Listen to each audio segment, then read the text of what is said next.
So, welcome to episode 3 of Entangled Discussions. We're here today with Anisha Musti, and she's here to talk about the future of the quantum community. So, Anisha, so even in a world like quantum, where people are doing breathtaking things every day, my next guest, Anisha, really stands out. So, she's the founder and CEO of Q-Munity, a company educating young people around the globe in quantum computing. She's an AI quantum computing developer.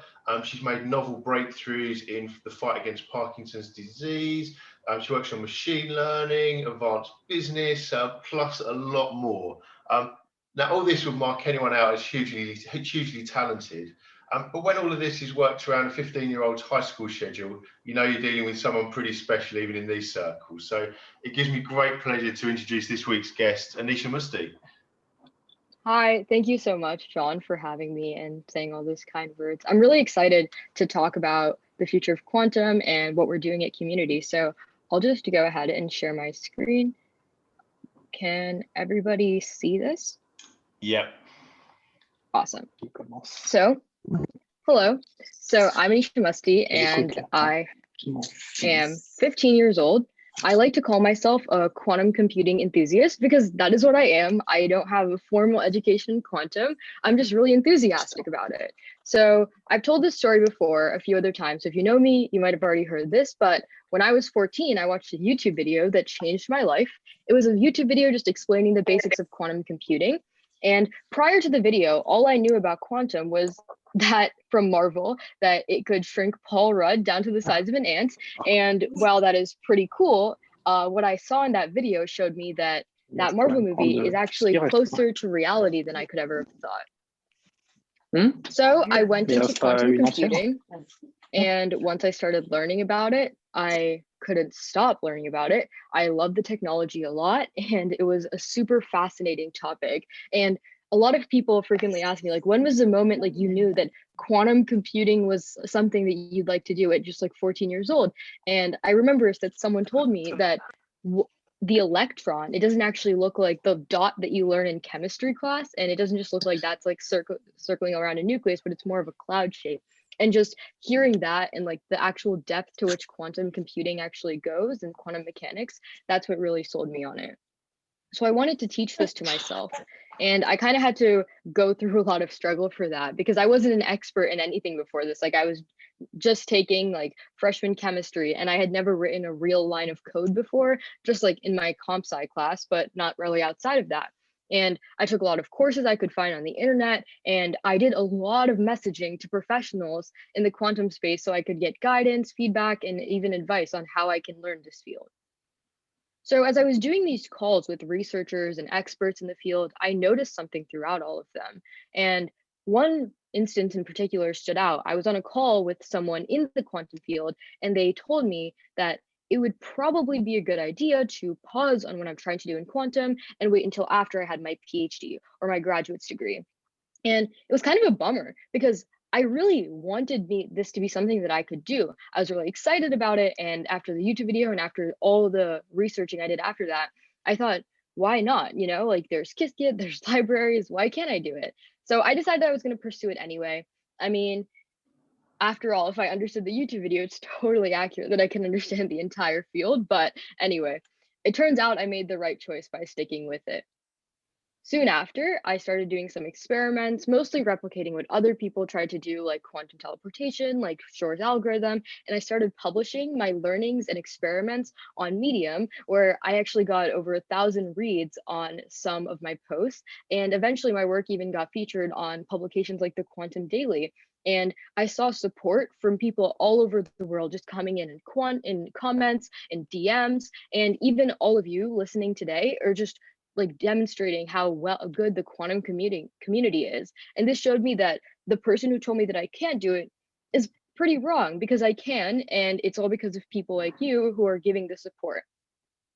And this ultimately led me up to my capstone project in the quantum field, which was creating a quantum machine learning algorithm using the intersection of quantum computing and AI to identify whether or not a patient has Parkinson's disease based on their voice.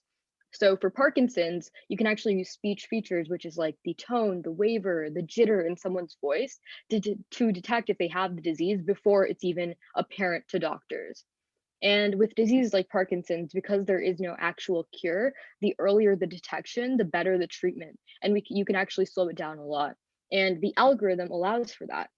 And I remember working on this algorithm for months and months, and I almost wanted to give up at times, but there were people throughout the whole thing that supported me, my parents, some mentors in the quantum field. And I remember the feeling when I got it, and it was just amazing. Like everything I'd worked for had paid off. And a community was a huge part in that. But I always found myself, even after the breakthrough, even before the breakthrough, thinking back to the advice that I heard all the way at the beginning of how hard it is to do anything in quantum. And I wondered, like, why are there no other quantum high schoolers? Like, I met a few, but there aren't that many. And I kept thinking about why that is. And I realized that it goes back to that advice. You see, there is a preconception that not just me, not just that woman thought, and it's just that you need a graduate degree, you need a PhD in some sort of science, whether it be mathematics, whether it be physics or computer science, and you need that to even get started with the tech. And even my own classmates think this. Like if I mention that I'm doing quantum computing, they're like, "Oh, Anisha, you must be a genius." Like I'm not. And so they limit themselves by never even trying quantum because they think it's too hard for them. And obviously, this isn't true. Like, I came from being a freshman with no coding experience, no formal experience at all. And I didn't know, I still don't understand the subject matter to its fullest, but you can do something in the field if you're really devoted to it. So I wanted to see how can we spread this community? And the stigma that you can't do anything has huge implications. For example, there's not a lot of resources because people don't think high schoolers can learn it, so they don't try to make things to allow high schoolers to learn it. So when I began learning quantum, it took a lot of effort for me to go through the internet and find things that were actually suitable for me to read because I obviously didn't understand like complex mathematics or wave functions or anything like that. Here's a screenshot that I took when you Google like quantum computing for high school students. This is my favorite screenshot of all time because it's just a ton of PDFs in a book, which usually for like a 14-year-old who's trying to learn, it's pretty difficult to just like if you want to learn like the basic intro, like you have to read through like 200 pages. So I realized that there wasn't a central easy way for anyone to learn quantum. And obviously, I'm not trying to say that learning quantum is easy because I don't think that at all, but I don't think that we should limit ourselves by never getting into it. So here's an example of what you find when you go on Google Images when you click quantum computing and or quantum mechanics. And I feel like this to anybody is a little bit daunting. And all of this comes together into something I like to call the people problem. And this is kind of what Q-Munity is all based around because so many people are introduced to the subject of quantum computing or quantum mechanics halfway through their undergraduate programs, or in some cases even later. It's a lot of times too late. Like if someone's trying to go to law school, they're not going to change that plan all of a sudden and then go and get a graduate degree in quantum computing or in physics, and they already have their lives and their careers planned out, and they just can't be compelled to all of a sudden change their mind. And this is really important though, because if we want to make progress in the issues the quantum field is facing today, things like decoherence, like qubit quality, we need to get more people on board and we need to get the next generation's smartest minds to work on it, because that's when we can truly unlock the potential that quantum computing is. Like that Marvel movie that I was talking about before, that would never be possible unless everyone is working on this. And the stats are there too to prove how big this problem is. Like you see that there's only 16,000 global physicists, and even less of those are focused on quantum specifically. And then there's also the AI pool, which is really frequently mentioned among youth, but the numbers are exponentially bigger. So I wanted to do something about this problem, and that's where Q-Munity came. And as a 14-year-old entering quantum, it was very difficult for me to find people my own age. Luckily, I was mentored by people who were absolutely amazing, and I found that community, but it did take a lot of effort. And the support that I received through Medium, through the Quantum Daily, it allowed me to know that the support is there. We just wanted to centralize it. So Q-Munity is an organization that creates a quantum community for youth all over the world and of all ages, and it overcomes the stigma that young people can't learn quantum computing at all. And we allow students to connect with other people who have the same interests as them. So we host online workshops and hackathons, and we even host a summer camp in partnership with QBraid, which is a organization that's trying to build a different type of quantum platform. And we've had people from over 26 different countries enter our programs and join our community, which is absolutely crazy because it's going so global. And our goal is to give every student the resources they need to make their own impact. But my favorite part about it is the unique approach that we take about students teaching students, because I think a lot of people forget that sometimes it's easy for someone who has had 12 or 10, like 10 or 12 years of schooling in quantum to remember what they like, the level of knowledge that they were at when they were in their freshman or sophomore year, and being able to explain it to someone of that level. But we try to have the conversations with the PhD people and then condense it down for our peers. And we want to understand the subject matter in a way that we can explain it to others just like ourselves. And we got a lot of traction right off the bat. I mean, you can see with the pictures here, like all of the amazing organizations that we've been able to work and collaborate with, which is absolutely awesome. And I running Q-Munity in such an amazing initiative was changed me. And I was clearly passionate about quantum as a technology, but it helped me realize how passionate I am about the community too. So our message is that anyone, anywhere should have the tools to learn quantum computing. And we strongly believe that community is a huge part of that, because the tools are out there and some of the resources are there, but they're not condensed enough. And we're trying to do that for them so everyone can approach this, no matter where they're from. And my motivation also comes from seeing the results the Q-Munity is making. For example, I censored the names on these emails, but one person said that my interest in quantum computing peaked after learning about it, but Q-Munity was the initiative that allowed me to learn about quantum computing in a more in-depth and precise way. That being said, not only am I thankful, but want to continue contributing to Q-Munity to help other students learn about the wonders of quantum computing and the accessibility of quantum education that Q-Munity provides. And these sort of messages just show how much these efforts are actually helping people in their progress towards quantum. And this was actually written by someone who's 16 and was a sophomore in high school. And I personally am only 15 years old. Q-Munity is only a year and a half old, and there's just so much more that we can still solve and so much more of an impact left to make in the quantum field. And we want to make sure that this field is spread to everybody, regardless of their race, their income, their gender, or their age. And that comes with education, because education is the prerequisite to any sort of change, whether it be in like who's in the field or change in the actual technical aspect. And I think that once we have this diverse future where everybody's participating, no matter where they're from, what they look like, or how old they are, that's what I see as the quantum future. Yeah, so thank you so much for listening. And I'd love to talk to you all about what your thoughts are and what you see as the quantum future, and maybe we can do some questions. Anisha, thanks. That was great. And I'm going to be a little bit selfish and jump in with a couple of questions first, actually. Awesome. But the first one, so you touched on the quantum ecosystem being a place where people want to give and help each other, and we're all sort of trying to make this ecosystem and community ourselves. And what would you say that? And looking down the list, there's some I think certainly some people there that can help. But what do you think are the most important things to help young people and in general and community specifically?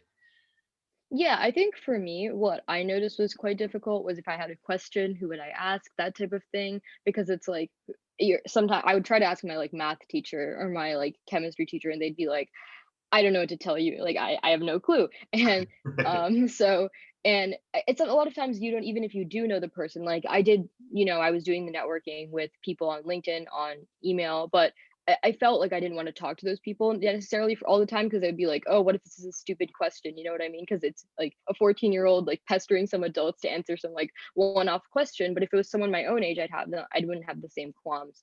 So what we've noticed is through like our community, people like are asking each other, like they've made friends, and it's like, hey, like want to like write this line of code or like see what's wrong with my algorithm, that kind of thing. And it's a lot more casual and people are less afraid to approach it. So I really just think it's about having people around you who are doing very similar things, because I obviously, like, this is a very niche subject area and not that many people in my school, which is already small to begin with, were doing it. So yeah, I think it's just a lot about having people around you who are interested in the same thing and are willing to work with you.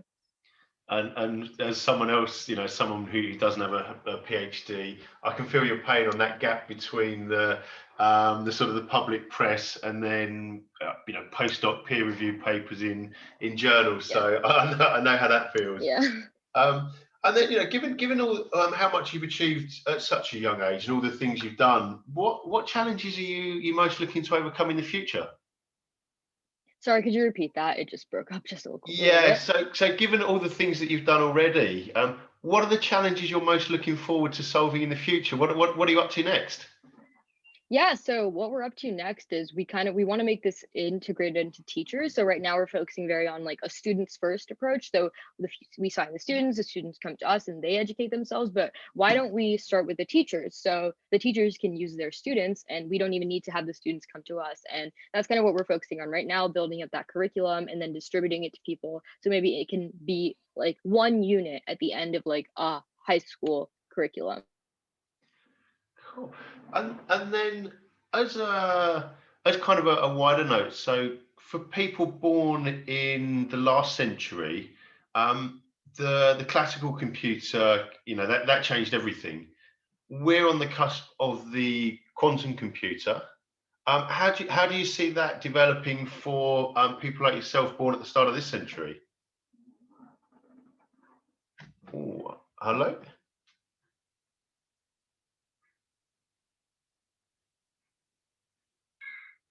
I Can you got hear frozen me? too. Sorry, go on. I was just saying that Anisha's frozen for me as well.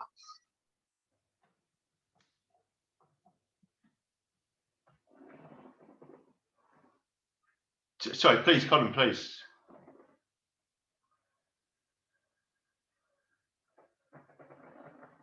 No. Can you all hear me again, or? It looks like she's disconnected, right? She's gone. I don't see. Give her. There she is. She's back. Oh, sorry about that. I saw everyone freeze and I was like, oh my gosh. Anyways, okay, sorry about that. You were saying something. Yeah, no, I was just thinking that for people born at the start of the last century, the classic computer changed everything, in ways that could never have been predicted. For the people born at the start of this century, like yourself, how do you see that changing things? What are your sort of what are your expectations and what are your hopes for this century ahead?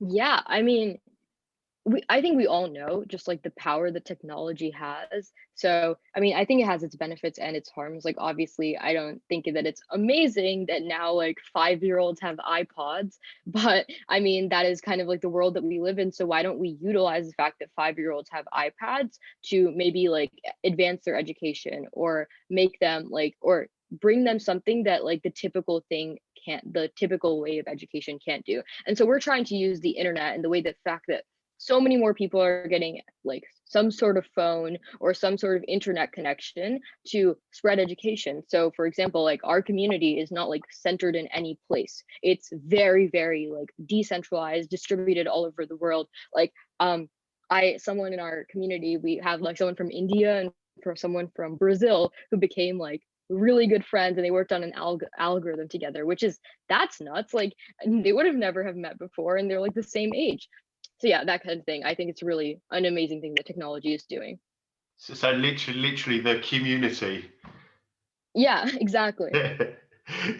And Colin kind of came in and went out and came in before, so I think it's only fair if we pass over to Colin. If you want to unmute yourself, Colin, and Yeah, can you guys hear me? Yes. Yeah. Great. So the question I had, I know like while I've been learning quantum, some of the limitations that came up were actually surprised me. And I'm kind of curious from your perspective and your journey in learning it and teaching it, what are some of the biggest roadblocks that you found? And like, what's your estimation on where quantum's at compared to your expectation?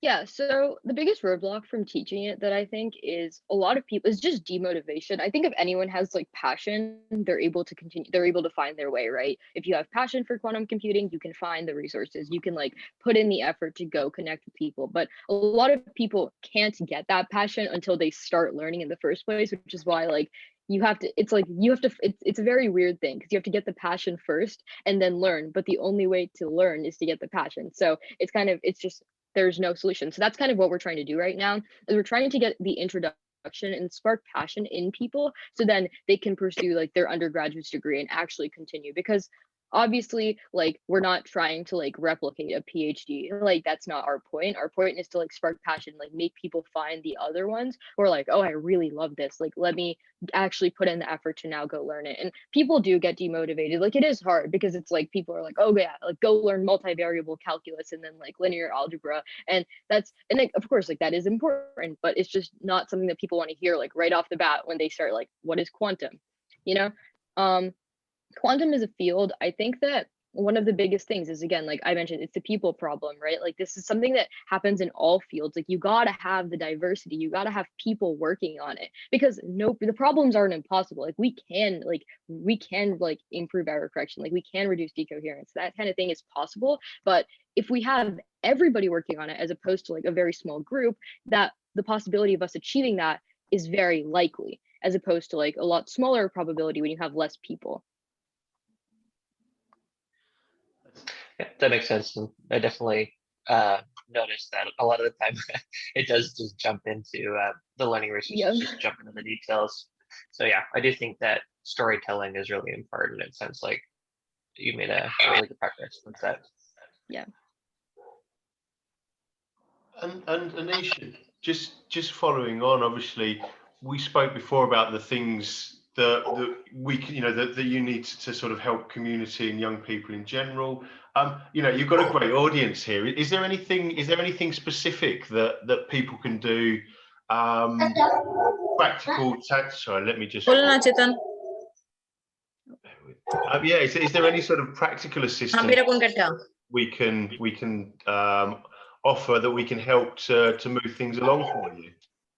I mean, really anything that you are able to give, we'd love to have. I know some people have done like a variety of things. Like some corporations were like, we don't have time, but we have money. Other ones are like, we don't have money, but we have time. So they host workshops and they give us like papers that they've written, and they like write up articles for us. And if you're willing to do it, like we're willing to take whatever, because we appreciate all the support. And we feel like everyone has something that they can teach, because this community is not the hugest. Like as being part of the AI community as well, and like my work in quantum machine learning, like the AI community is huge. Like, but like it's not nearly as strong as this one, because like this is so small. Everyone's doing different things. They have done so much education. They've got so much like education in it, and everyone has like a niche interest. So we really like, if you are doing like error correction or something and you just want to like send us your paper, like feel free, and we'll like add it in our newsletter, and even like a synopsis trying to explain it to someone who like might not be able to understand it just right off the bat.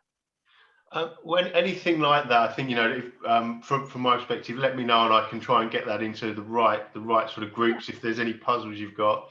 And speaking of someone who's pretty good at helping, I think Rupesh got a question now. Yeah, hi Anisha, hi everyone. So Anisha, you're absolutely phenomenal, very, very inspiring, and I think your life is going to be extraordinary. Well, it already has been, but I think it'll be even more extraordinary. So, but a question for you, really. You touched upon the people problem, and you've talked a little bit about technical competencies that are required, and also the diversity and inclusion aspect. But what other problems are you seeing, which are people related, in terms of building up their confidence, in terms of, other things, know-how, how to be more entrepreneurial, or as Colin said, tell, the writers who can tell those stories? Yeah, I mean, this is not something, yeah, oh, sorry not to cut you off. go ahead. No, go on. No, go on. Yeah. Go ahead. I just coughed. Yeah. So something that I've noticed, and this is obviously not something that we've been able to tackle just yet, but a lot of people are very interested in going into quantum computing, but they're not able to afford the cost of maybe going for a graduate's degree, or like they have to go through the pressure of like, oh, I need to make money to pay off like my student loan debt. So there's no way I can go into like 10 years of education. Like it kind of has to be like a 3-year or 4-year and then right into the workforce so I can pay off that loan debt. So because they just can't afford it. And obviously, like I don't have a solution for this. Like I wish I did. And it's kind of something that's going on in the back of my mind. Like, how can we make sure that everybody, regardless, like even of their income, of their like financial situation, can access it right now? Because right now, obviously, you do have to go to university or some sort of college. And that's kind of something that we've seen come up just from the high schoolers who are like, oh, I can't afford college for that long. And I think on that front, obviously we heard from Chris a couple of weeks ago, who mentioned about not needing to be a particle physicist to work in quantum. So I'm wondering, I think maybe there might be something on that front that maybe Chris could get involved with Q-Munity. Obviously I don't want to put him into something he's not comfortable with, but knowing Chris, I wouldn't mind calling him in and asking him. Yeah. So in the spirit of full disclosure, Anisha and John and I are going to be on a panel talking about quantum workforce at the next Inside Quantum Technology event, May 17th through 20th. So we're going to be on the 20th, and delighted to be having that conversation. But Anisha, I'd love to get your take on sort of the broader implications of quantum across different disciplines, right? So that's, again, I describe myself as a nonlinear multimodal careerist. So I've had 8 careers so far, from touring rock musician to IBM executive at headquarters. But my take on the quantum thing is that there are lots of ways to help drive adoption and understanding. Again, back to John's comment in this byline that I'm pitching, you don't have to be a particle physicist to work in quantum. So is Q-Munity talking to, say, writers or people who are interested in biz dev or operations or legal implications, policy and regulatory guidance? I mean, cuts a broad swath to get understanding and adoption of quantum, right? What's your take on that? Is that going on in Q-Munity? Yeah, so I mean, I totally agree with you. Just first of all, I mean, like, for example, like that's what makes the quantum community so amazing is people come from all sorts of things and then into quantum. So like that's why it's just so different and everyone's doing like their own thing, which is awesome. Yeah, so Q-Munity, like there's tons of people who, in my opinion, like they, in their own opinions too, like they're like, I don't really like to code. Like, I don't want to like sit in a lab. Like, I don't want to write papers. Like, that's not what I want to do, but they like quantum. So they're like, you know what, maybe I'll work in like the business side of it. And then we're like, hey, like we know someone in the business side of it. Like, why don't we connect them with you? And then we also like frequently update on like, for example, like people like entering like the stock market, like going public, that kind of thing. Like, what is the business side of quantum doing right now? And yeah, I think there's so many people who are like, quantum's cool, but like, I don't want to be in a lab. I don't want to code. So that's kind of what we're also trying to work on right now. But it's also just like a little bit of the technical aspect, just so like they get involved in it and understand what it is. Yeah, good. So we're going to have that conversation in about a month, but you and I should take this offline too, and with John maybe. I'd love to come talk to Q-Munity about sort of my take on future careers in quantum and what the range of disciplines required are going to be, right? Yeah, we'd love that. Yeah. I mean, that's definitely a talk we'd like to have. Cool. And I think on top of that as well, the note that Chris has hit upon there, obviously myself, Chris, and a few others, we speak to lots of people within the industry. So perhaps if we can get people from either industry or academia in areas that you're interested in, maybe to well, not swing by because of the sort of pandemic, but maybe arrange a call or something like this. For you guys at Q-Munity, is that something that would be of value, do you think? Yeah, definitely. I mean, we host like several workshops a month, like just talking about different topics in quantum computing. And it goes back to that whole, like, everyone is doing like a very niche, like specific thing. And so like, they all have some story to share, whether it's like, I know someone was like, here is my story going from like knowing nothing about quantum computing to joining it in like under a year. And someone else was like, here is an entire in-depth introduction to quantum cryptography. So like, there's a whole variety, and like every time people show up because they're just excited to hear the story. So yeah, any of that would be great. And we do those like multiple times a month. Yeah, cool. I think both Chris and I can put the feelers out, and looking down the list there, I'm sure there's some other people there that can probably also get involved. For sure. So I don't know whether anyone that's with us at the moment wants to jump in and volunteer, or either that, or if you're feeling shy, come and see me or Anisha privately on that. But yeah, I think that's certainly something to we can sort of look to put in place. Obviously, whilst we've got all these great people here, is there anyone else that's got a question they would like to ask? Yeah, Jan. Sorry, John. Yeah. Yeah. I just wanted to say something, Anisha, because I think, I mean, you point the finger on a very good topic, which is a community, and there are loads of people all around. So I'm guessing you're based in North America, and you're looking at, it's not quite local because it's a big area, but there are, we got people on the call there coming from all over Europe and I guess India and the Middle East. So everybody's got very different perspective. And how do you look at that? I mean, how do you see it in terms of satisfying a global kind of needs when everybody's got very different attitude? And also, talking of community, I'm working for the Optical Society, so we have got a community of people, loads of people involved with quantum, and there are loads of other societies, well, not that many, but there's there are a few good ones. And so, do you look at that as well? And I think that's probably what John was suggesting. Yes. Anyway. Yeah. So, I mean, yeah, I'm based in North America. A lot of our like community is from North America, but I think something that's interesting about quantum is like it's not very like country specific. Like it's not dominated by one country. Like there's work in so many different ones.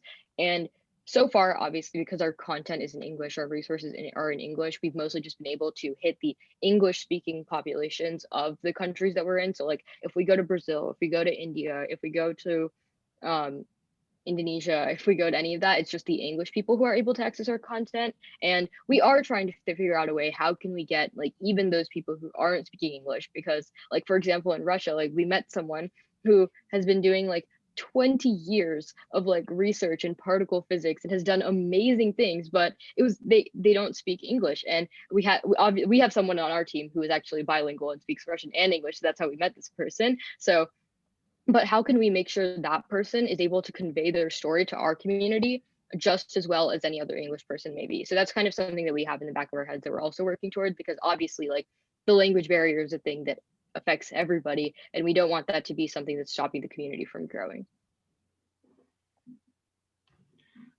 Cool. Yeah, I think that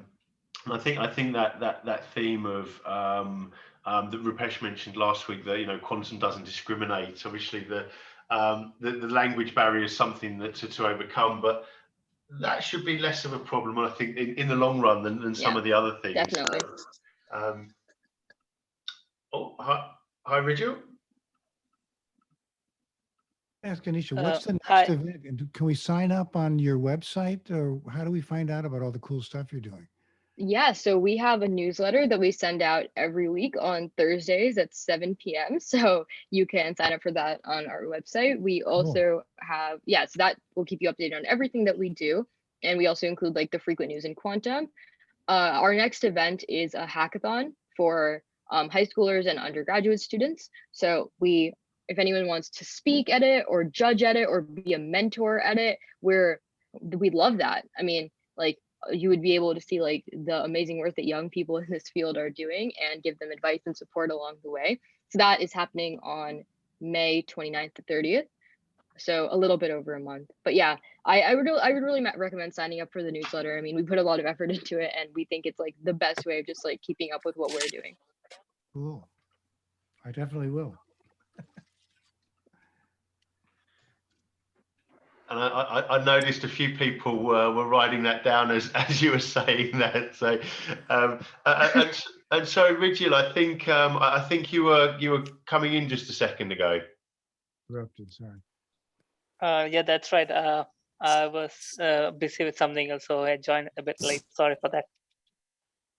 That's all right. So, were you raising a question, or is it just that you came in? I'm sorry. So, were you raising a question, or is it just that you came into the talk?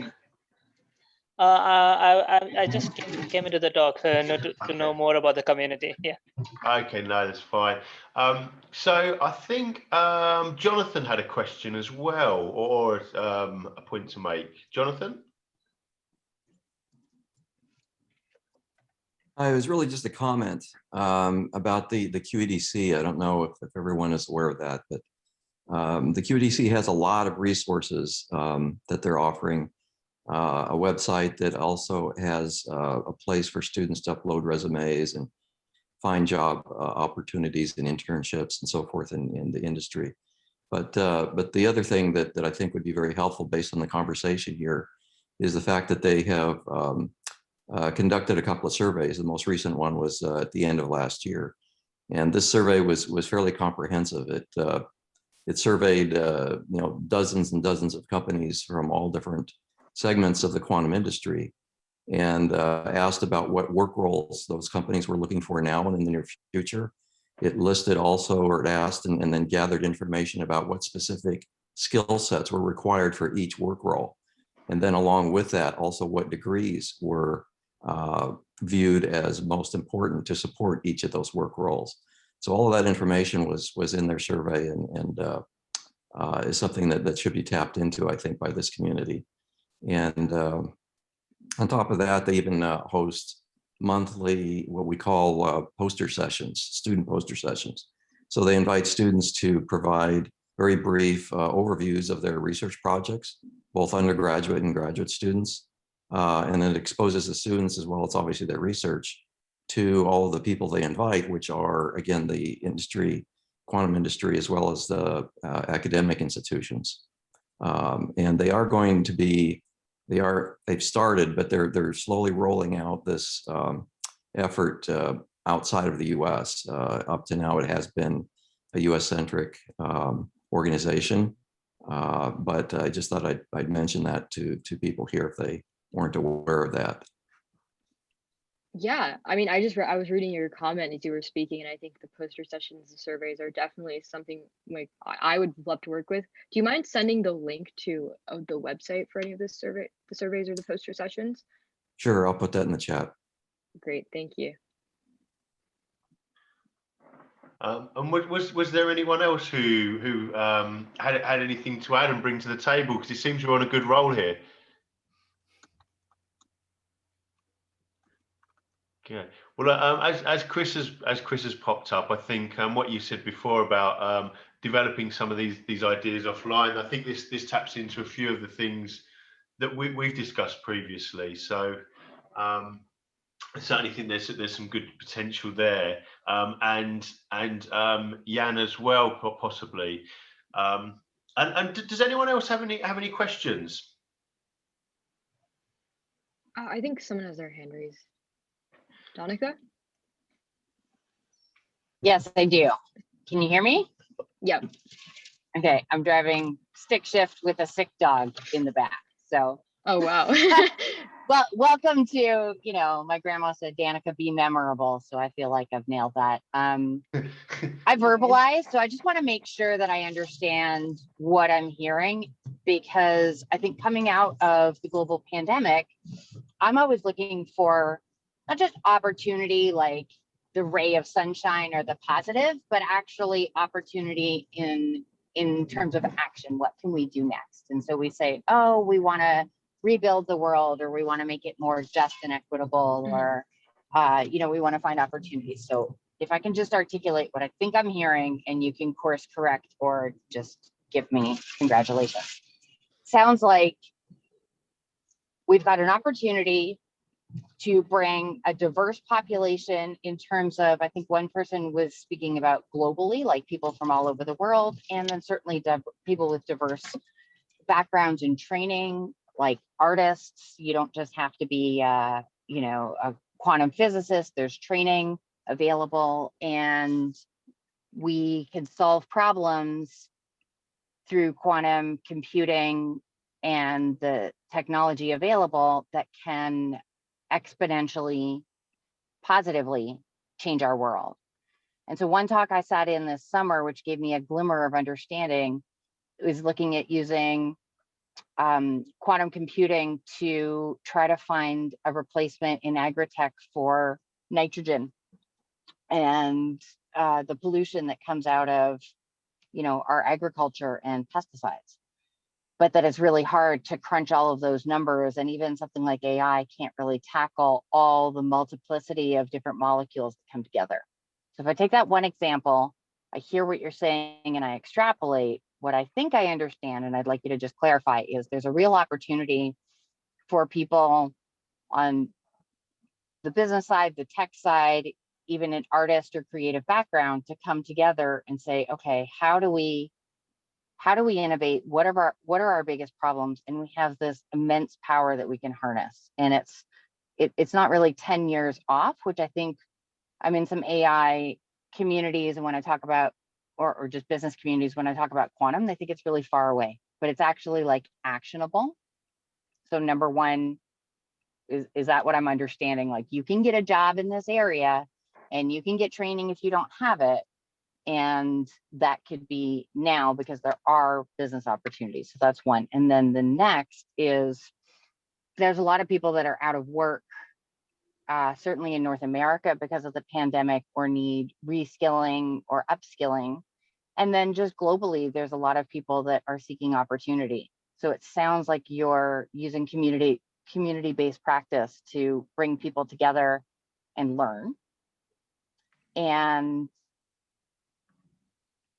and then I think the only problem that I'm hearing is getting real traction. So, when we hire salespeople, we say, okay, how long until they're revenue generating, right? So we're going to train them, but day one, they're not making money for the company, you're paying them. But eventually they're going to make money for the company. In the same way, it sounds like, you approach people and say, why don't you get into quantum? And they're like, ooh, yeah, I got this big student loan, so I need to pay that off first. What do you mean 12 years? And then they're kind of gone. But if we can bake that in. So those are kind of the steps. If I have erroneous conclusions, can you correct me? And Yes, can you just speak to that? Because I'm hearing real opportunity and I want to lean into this, but I want to clarify before I jump all in. Yeah, no worries. So yeah, it's kind of the vision I have and community has, world in which the population just knows what quantum computing is. So if I mention it, they're a lot like, oh, what is that? Like, that sounds crazy. Like, that sounds like Marvel type thing. And then even better, there's resources. So if you wanted to reinvent yourself, like Chris talked about how he had 8 careers, and not many people can say they've had 8 careers because a lot of people won't be able to find the resources to reinvent themselves that many times. But we want to be able to have people who can reinvent themselves in quantum computing multiple times. So if they want to go into the very, very deep quantum mechanical side, maybe you have to get a university degree for that. But also, you don't need to have a university degree for quantum business, but being able to enter that the way John has without any formal quantum education, but doing amazing, and having people come over from all over the world and be able to enter. So you are right on that. And that kind of thing can really be helpful, like the agricultural example that you were giving, where you can have people who traditionally work in agriculture who are like, okay, now I realize that quantum computing can be a solution to something that I've been working on classically for the last 20 years. So how can I learn quantum and then use it to apply without having to regret the fact that I didn't do a PhD in it, that kind of thing. So yeah, I think you are right. You are spot on with that.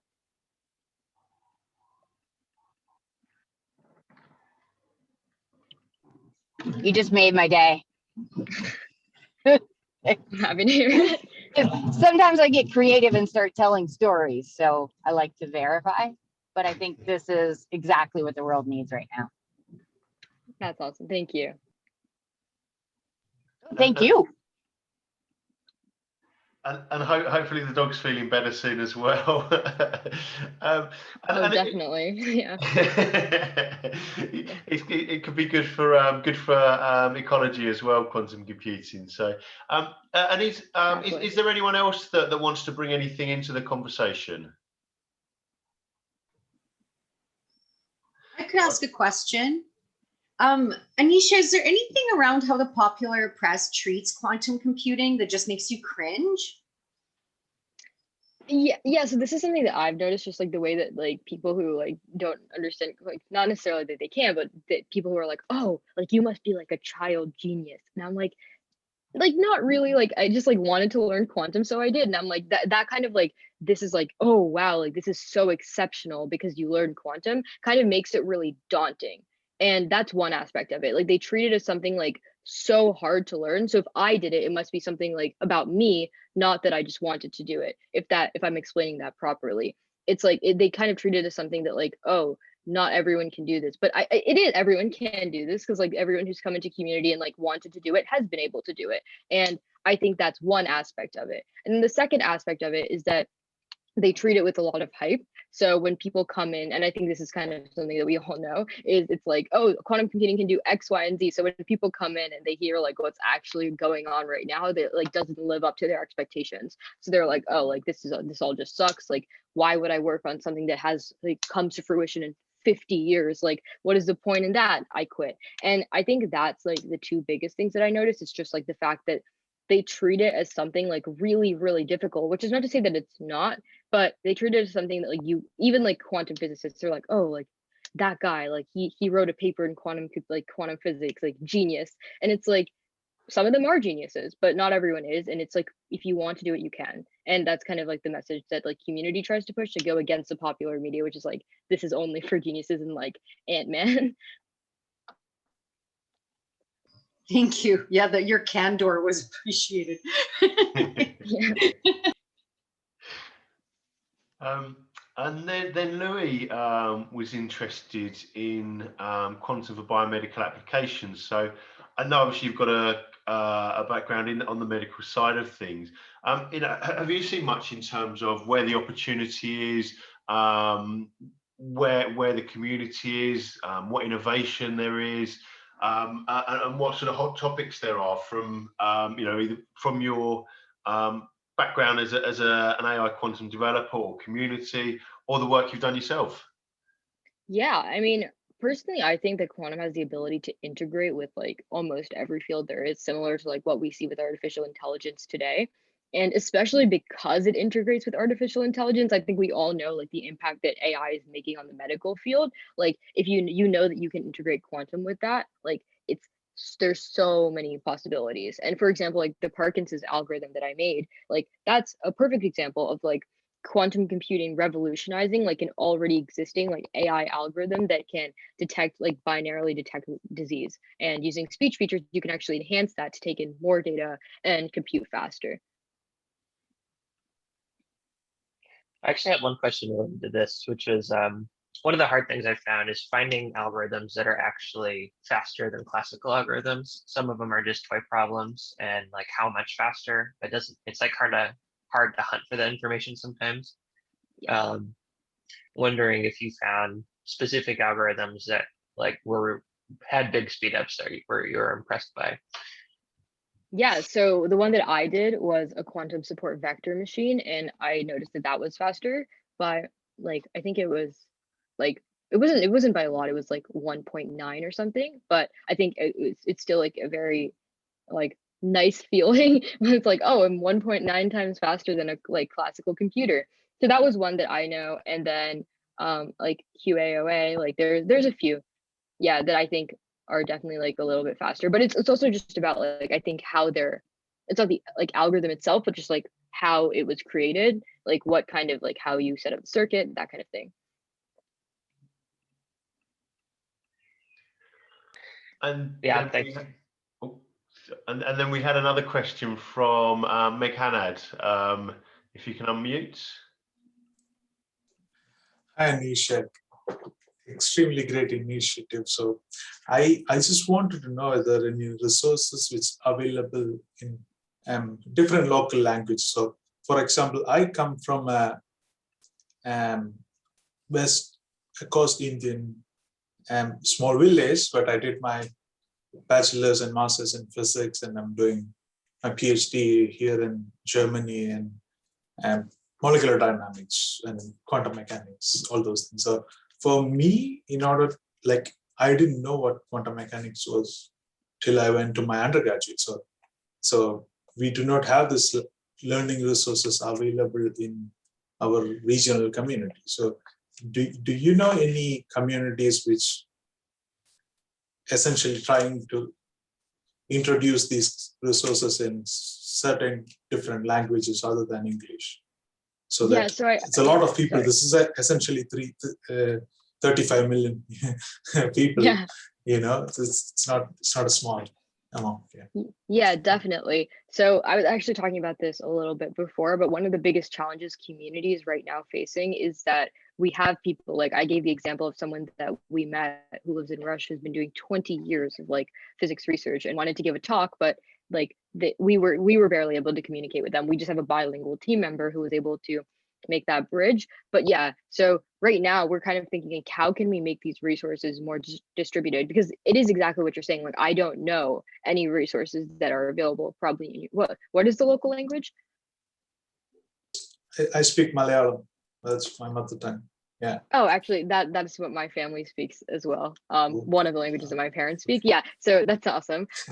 Yeah, so I personally don't know of any communities that make resources for quantum, specifically in Malayalam, but that is a lot of people who are like speaking that language, who like are perfectly capable of contributing. They're just like sectioned off to only collaborate with each other just because they're the ones speaking the same language. So like if we actually like take a look at the globe, like the English speaking people work together, like the German speaking people will work together, like the Malayalam speaking people will work together, like but then you can't, if once we have those people all work together, then you can actually make so many like more contributions, because it's kind of like everyone has to work in their own bubble because they can't collaborate because of the language barrier. So we're constantly brainstorming, but it's unfortunate to say that I don't know of any communities specifically that do that yet. I know Qiskit does have something where certain people can go in and like actually translate for their community, but that has to be like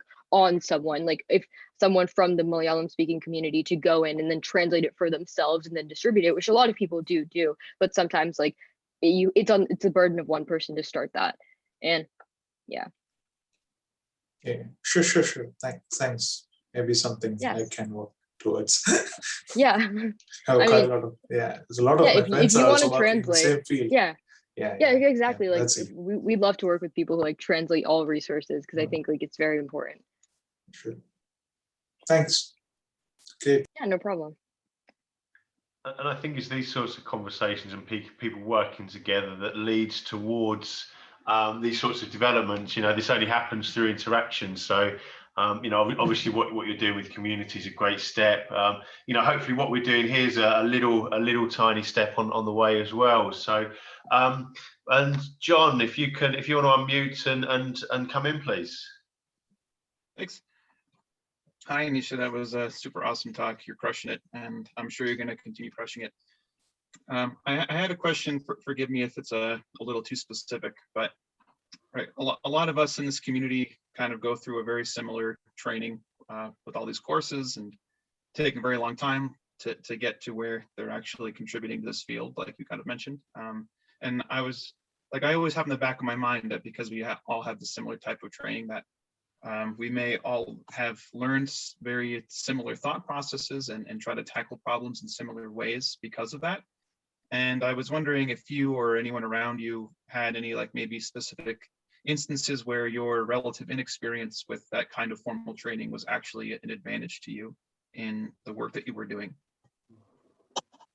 Yeah, so I think for the people that I work with in quantum computing specifically, and like in quantum machine learning, it was really nice because we just like took it was like, why can't we combine these two things? Like, why can't we combine a support vector machine and a quantum computer? And it's like, oh, let's do it. You know what I mean? It's very like simple thinking. It's not like, and then we just had to like make it work instead of thinking about like, here's like all the mathematics that we need to do, etc. I mean, I also, I don't know. I think that a lot of people do come from different types of training. So that's just something that I noticed because I've seen people who come from mathematics degrees. I've seen people who come from physics degrees. I've seen people who come from computer science degrees. And I think like so many people are interdisciplinary too. Like people come from particle physics, people come from like theoretical physics, people come from experimental physics. So I think that's like what's really cool about it.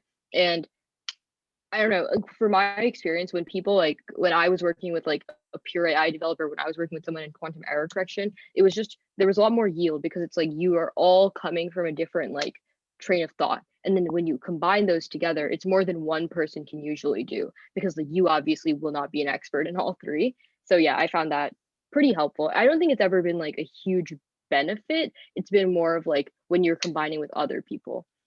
I don't know if that answered your question, right? But yeah, definitely. Yeah, and I was also asking, so yeah, you're talking about how it's very interdisciplinary and you have people from all these different fields, and how you were talking about before getting a more diverse background to get a higher yield.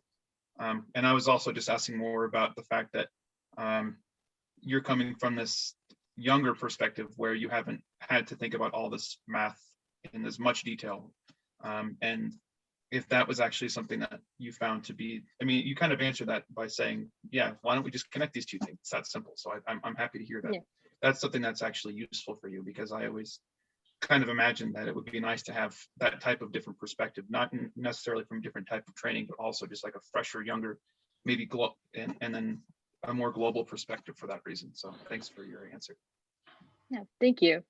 I actually just saw Jan's comment. I think it's very good. It's a good idea. And that's something that like I see Qiskit doing. And I think that's something that Q-Munity can even do, and just have people like, for example, like we can find someone who's able to speak like a certain language and both English and translate the resources into their own. And like, I feel like that is a way that we can reach a bigger community, as opposed to having like a top-up approach of like having to translate resources or create them in like 160 different languages, because obviously at that point it becomes like very difficult to even create resources in the first place. So yeah, great idea. Thank you. Yeah, it seems we've got some good progress on a few things here today then. And is there anyone else that wants to join in, raise any questions, make suggestions?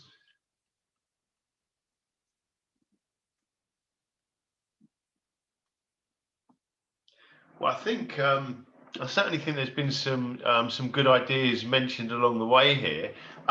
What I would like to suggest as well is, obviously, I think quite a large percentage of people on the call, I know, either reach out to myself or to Anisha. It'd be good to kind of introduce everyone, make these connections, because there's so many good ideas forming here, so many people that can bring disparate talents and skills and different things to the table, that and that's what I think, that's what the spirit of Q-Munity and the quantum community in general is all about. So yeah, please do reach out and let us know.